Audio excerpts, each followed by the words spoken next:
Hey guys, welcome back to my channel, All Things GarageBand. I'm Jeremy Haas. Today I'm going to show you guys how to use GarageBand's stock noise gate to help clean up your tracks, your guitar tracks and your bass tracks. Without further ado, let's get started. Yeah.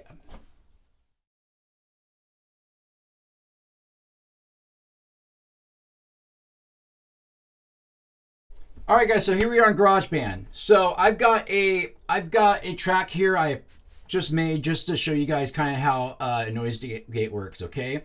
And so what I did is I went and used the presets in GarageBand, which are these bad boys right here, okay?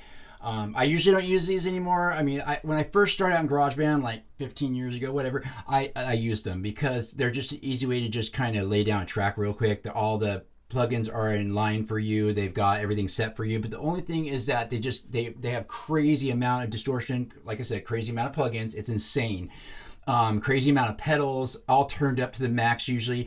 So you get this crazy, like, overwhelming, like, feedback or, you know, whole rush of sound when you stop when you're playing your guitar in between picking and stuff like that. It's crazy. So so I turned down a little bit and took some of the plugins off, but still you'll get the idea here. Check this out, what I'm talking about.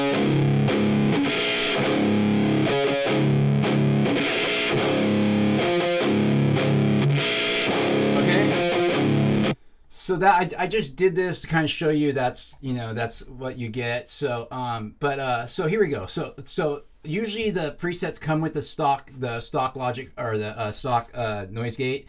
But the thing is that if you like to build your tracks yourself or use third-party plugins like I like to use, you can just go get your noise gate, put it in front of all your plugins. The noise gate's right here, okay? It's under Dynamics, okay?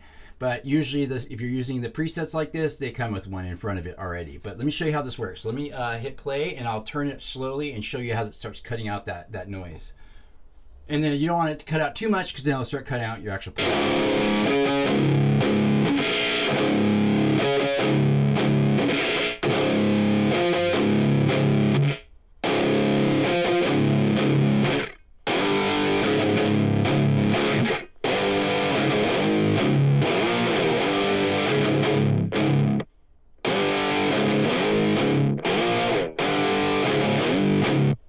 So if you use it too much, it's going to start cutting into your actual playing, like I was saying. It's going to start, yeah, you don't want that. And there's a fine line because when you got so much noise and so much distortion going on, it gets like this weird like cut off pumping sound. So it's really good to like turn, especially when you're layering guitars and you're doing left and right to get that really wide sound.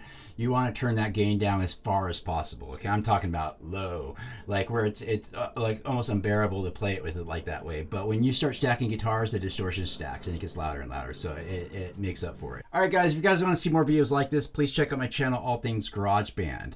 Please leave some comments. I'd love to hear what you guys think. Anyways, I'm Jeremy Haas. I'll see you guys on the flip side. Don't do anything I would do. That leaves it wide open. Yeah. See you guys.